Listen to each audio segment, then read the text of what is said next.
Lundi, tous les médias annonçaient que le prix du pétrole aux États-Unis était devenu négatif et que les vendeurs devaient même payer les consommateurs pour écouler leurs stocks. Alors la crise économique est bien réelle, mais on va quand même nuancer cette annonce.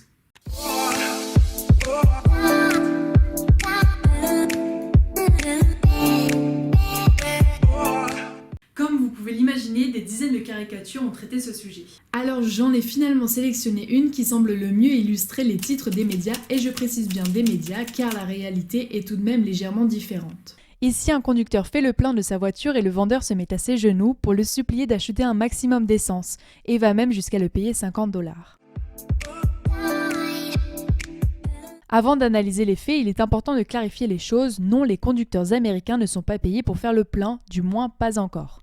Le prix négatif, qui est descendu précisément à moins 37,63 $ lundi soir, ne concerne en fait qu'une partie du marché pétrolier et cela n'a pas vraiment à voir avec le marché physique. Je vais essayer de vous expliquer le processus le plus clairement possible.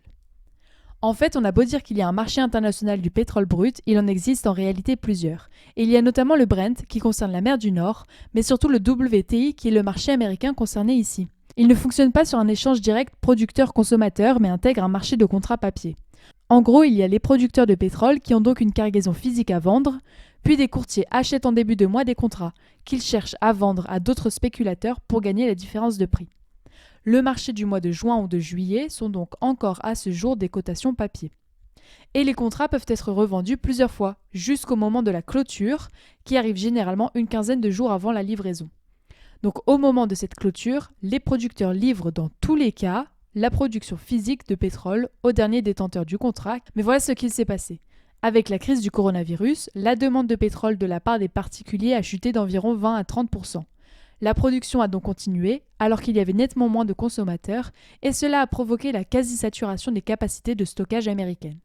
Alors plus le contrat du marché WTI pour la livraison de mai se rapprochait de la date de clôture, fixée au 22 avril, plus les courtiers ont pris peur. Et pour cause, alors qu'ils souhaitaient simplement revendre leur contrat, ils se sont retrouvés dans une situation problématique. Personne ne voulait de ce pétrole, alors qu'eux n'ont pas de lieu de réserve, puisqu'ils ne sont qu'un intermédiaire dans le marché. Alors pour éviter d'être livrés, les investisseurs se sont précipités de revendre avant l'échéance, quel qu'en soit le prix, et allant même jusqu'à payer des acheteurs. Le cours du WTI s'est alors effondré jusqu'à devenir négatif, comme nous voyons bien sur ce graphique.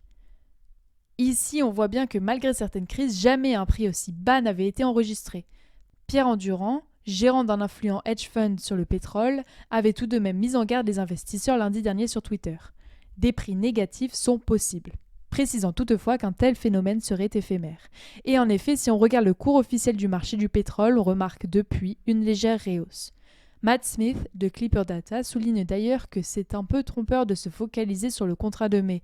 Il y a beaucoup plus d'échanges sur le baril pour livraison en juin, qui semble mieux résister à la crise et s'échange actuellement aux alentours de 15 $ le baril.